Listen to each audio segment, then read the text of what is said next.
Hey noble ones, welcome to Metatron's Academy, and also welcome to the second episode of the series where I respond directly to your language questions. And today I've selected 12. Let's check them out. Okay, let's jump right into it. This is question number 1 from CamelX162. Do you ever find yourself accidentally applying different grammar or linguistic rules to the wrong languages at times? Oh my gosh, man, all the time. Like literally, this is something that often my wife underlines for me, that perhaps let me give you this example with adjectives. Now, as you know, there is a massive difference when it comes to syntax between Italian or in general Romance languages and Germanic languages, which include also English. Even though there are situations where that's not the case, in general, in Italian, we tend to place adjectives in predicate form, in the sense that we place them after a noun. And usually they are connected with the link of a verb. For example, questa macchina è rossa. This car is red. Instead, in English, you have the tendency, once again, there are situations where that's not the case, but you do have the tendency of using adjectives in a form which we normally refer to as attribute adjectives. So they're placed before the noun that they modify, and they do not need the link of a verb. So for example, a red car. This is not always the case. Like even in English, sometimes you can say something like he's the fastest man alive, in which case, you're placing it differently. But in general, that's something that doesn't happen very often in Italian. It can happen. You can say un bell'uomo rather than un uomo bello. But I want to say 90% of adjectives in Italian are after the noun. And sometimes I do that in English. Like I know I'm not supposed to, but I will say things such as, that is a movie interesting, which sounds horrible. I mean, I don't do it with something as commonly used as that. This was just an example. But occasionally it does happen that my syntax follows Italian structures. Although to be fair, it generally speaking happens when I'm either very tired or I'm not focused. You should see me when I do something like that between Japanese and English. You'll think I'm nuts. Psychoveliatonet asks, what methods would you recommend for creating an immersive home study environment? Post-its. Literally. Post-its. Take a bunch of post-its, possibly in different colors if you want to be that methodic and systematic about it. You can have yellow ones for nouns and green ones for adjectives and blue ones for what have you. And then what I do, and I still do it, and then what I normally do is that, for example, I got 10 new words, 10 new adjectives that I want to learn. I will attach the post-it to the thing that is representing. So if I'm learning colors, write the color in the language you're trying to learn and then attach it, connect it, stick it onto something that is that color. So every time you see that object, you can say the color in the language, and then you can try and see if you can remember it after 2 or 3 trials, perhaps looking at another object that doesn't have the post-it. If you don't remember, go back to the post-it. And you can use that to build any sort of vocabulary. For example, create post-its and put them on your wardrobe, and every time you open it, you see the names of the things, and then it reminds you as well to practice it. So, because I mean, you get dressed every day, don't you? So if you're putting on your socks, say socks in that language. If you're putting on trousers, say trousers in that language. But oftentimes, as we are in the midst of doing stuff and busy in our routine, we don't remember the words, but we don't really want to go back to our room to check the notes, and who knows where the heck I wrote it. We don't want to Google it. Just create post-its. Moth Gaming Official 4502 asks, how good tool is to learn language by watching foreign YouTube space, specifically by the target language? This is how I learned English most of the time. However, in other languages I have trying to learn, I watch and listen music on that target language. Okay, so one thing that I'd like to say, Moth, is that clearly, I mean, you do need to work on your grammar. So do I, so this is not an attack. But I'm just saying, I think you're kind of answering your own question that, sure, YouTube is great, but it really depends what you're watching. And songs might not be the best, because sometimes, depending on what type of song you're into, even if it's a native speaker, they might be breaking up the grammar, or they might be breaking up the syntax just because, they want to fit within a specific rhythm or pace in the music, or perhaps even a specific style. With that being said, there are plenty of channels that actually teach you vocabulary, language learning, practice, grammar, listening, that are fantastic. So in general, I would say absolutely YouTube is a great space for language learning, but you need to make sure you're watching the right stuff, to be honest. That's one thing I would say. So I can't really answer it right now fully. I'll make a dedicated video where I give you like my top 10 best channels to use to improve your language learning through YouTube. I'll do that soon. Oda Nobuhide 7888.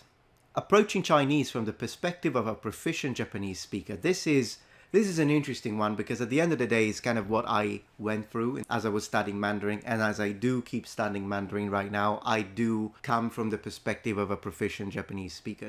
And the thing is that does it help? Yes, it does, but it doesn't help as much as you might think if you don't know much about both Mandarin and Japanese. What I mean by that is that, sure, approaching Mandarin and having to learn all of the different hanzi, so the different characters, but then you're coming from a Japanese perspective and you're already used to character strokes, stroke order, how a character is written, perhaps you're already used to memorizing them, then yes, it does help. Does it help with the pronunciation? No, not really. Most of the times I want to say no, because they're pronounced completely, like the two languages from a phonetic perspective are completely different, but it does help you because you're already accustomed to the idea of, oh gosh, I've got to put this sort of effort into learning characters. That's how characters, generally speaking, are read. And believe it or not, actually, I find Mandarin easier to read than Japanese. I'll make a dedicated video to that to justify or sort of defend this thesis of mine. But it does help a bit to go into Mandarin coming from Japanese, but not as much as you would think. In fact, it's not that much of a help because in the majority of cases, the two languages, when it comes to the actual spoken language, are not as connected as you would think, in the sense that, yes, Japanese does have in its high-end vocabulary a lot of words that are Chinese in origin, but their pronunciation is so different and so adapted to Japanese phonetics that at the end of the day, some of the words are completely recognizable, and many of the words that you do use that are Chinese in origin, oftentimes they're connected to ancient forms of Chinese rather, or specific regional forms of Chinese rather than the typical Mandarin Chinese that you would study if you were to go and pick up Chinese right now. So it does help, but only a little bit. The Vision SNAFU: what is a good entry language for a native English speaker? This is always the same answer when it comes to me, the one language that I'm most interested in. I think it is incorrect to try and approach this as, well, I only speak English, so perhaps I should go easy on myself and choose a language that it's objectively easier to learn. Thing is that really doesn't work, in the sense that you can pick the easiest language to learn when it comes to grammar structures and pronunciation, and hate every minute of it because you're not interested in it, and then you could choose one of the hardest languages on the planet, but you're so drawn into both the culture, the nation, the people, the history, the subculture, all of the different aspects. Maybe you love the way it sounds, or perhaps even the idea of managing to interact with people from that country. All of those aspects play a significant role on how difficult the language would be for you. So absolutely, don't worry about numbers of hours or objective difficulty. Just look into subjective difficulty instead and simply choose the one language you're most drawn to because of your own personal preference. Choose that. That's what you should do. Kandaku Cheese says, when to use wa versus ga in Japanese. Okay, well, of course, this one necessitates, it needs its own dedicated video because there are loads of different things that need to be said when it comes to the difference in usage between these two particles that, for those who don't know, these are particles in Japanese that have specific grammar functions within the structure of a sentence in Japanese. I think there was one person commenting underneath this, and I think they put it very well in the sense that they were saying that maybe the easiest thing to say when it comes to the difference between the two is that normally wa is used to introduce a subject that you're both familiar with, so something that the moment you mention it, people can immediately understand what you're talking about, whereas if you use ga, you're introducing a subject which could be considered to be new. With that being said though, perhaps one way to look at this is the fact that when you use wa, you're simply underlying the subject of the sentence, whereas when you use ga, sometimes you are also adding something that is, it could be a form of surprise. So I could say, okane ga, and even leave the rest of the sentence out, and that means I'm surprised that there is some money over there. I underline that sense of surprise with ga, not with wa. But then again, also ga is sometimes used to add a secondary subject or a more in detail subject within an already relatively long sentence. There is a lot to say about wa and ga. I think I'm just going to have to leave it for a dedicated video. But thank you for the question. Andrata1706, are you not up to date with the news? The Romanian language is not the Latin language. Okay, so I think there is a language barrier here because what he's saying is that, yeah, of course it's not Latin, it's a different language, but I think he means it's not a Latin language in the sense of belonging to the Latin language subgroup, but of course it does. But Latin is derived from the Romanian language. Okay, this is completely, I think he's either trolling or he can't express himself and now or he's completely deluded. So I don't know which one it is. I'm not trying to attack you, mister, but No, there is no way that Latin derives from Romanian, but I don't think you mean that. But I don't know what you mean. Funny asks, what is the Latin word for helicopter? And I want to read the comments, the responses to this, because it's kind of interesting and it sort of opens up the possibility for an interesting discussion. Check this out. Helicopterum, says Wiktionary and the Neo-Latin lexicon. And to that, Funny says, thanks for the reply, but I mean in classical Latin, not this synthetic modern Neo-Latin. What did they use to call helicopter 2,000 years or so ago? So of course there is a certain level of trolling in this, but it is an interesting question. So what we are really talking about here is neologism, so a new word that enters a language, and we have these every day. Now there are some languages that create these more often than others. All languages do create new words to accommodate either new concepts or perhaps to receive and redirect foreign concepts that are therefore novel within that culture and country. So is it feasible to say television, helicopter, fridge in Latin if these words didn't exist when Latin was in use?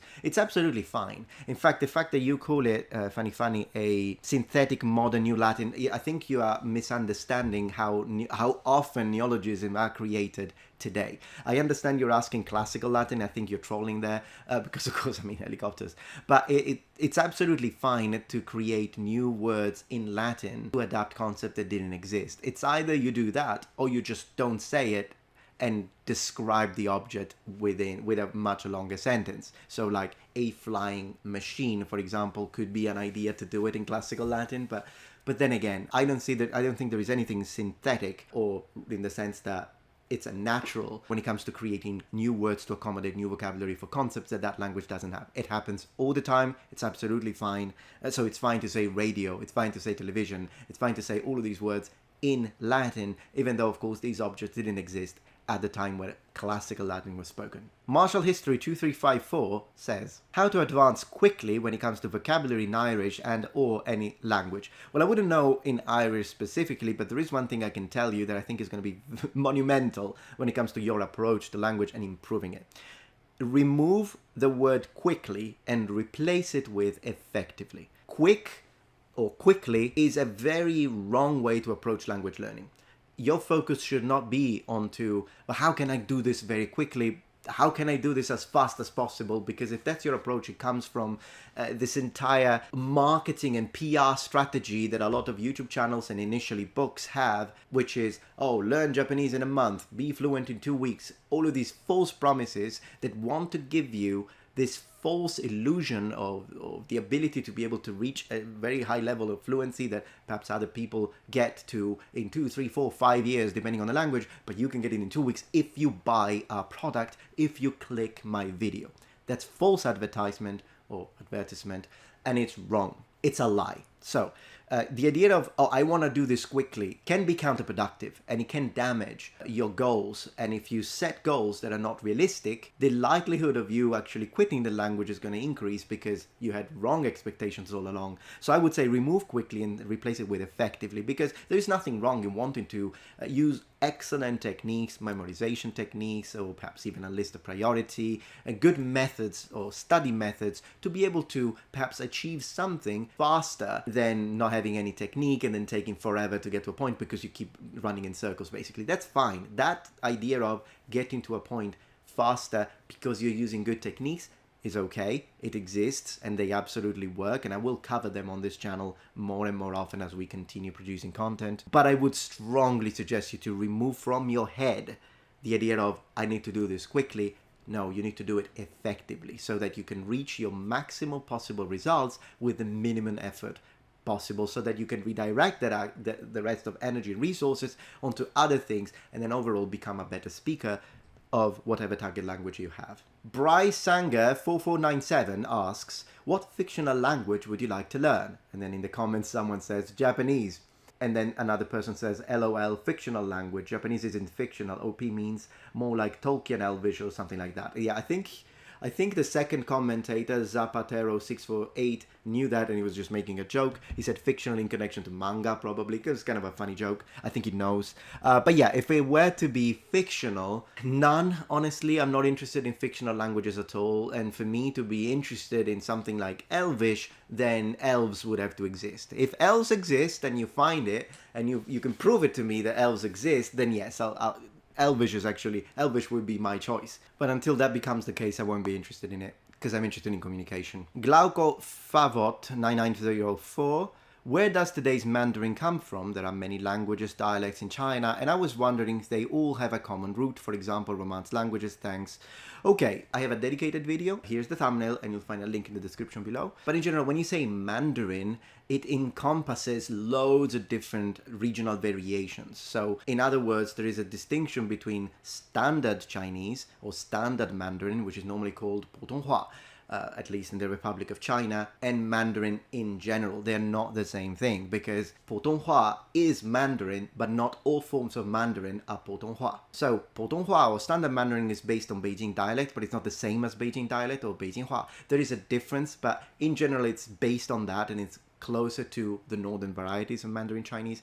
But Mandarin itself is a widespread language, and all the way down south, before you actually reach Canton or Hong Kong or Guangdong, so Canton, which are areas where people do speak some Mandarin, but it's not usually their native tongue. They usually speak Cantonese. But all the way to the southern part of the Republic of China, and also in Taiwan, Mandarin is spoken as a language. I'll make a dedicated video. Justin Law 5, any tips about learning Polish? I speak Spanish as my main language and English as secondary.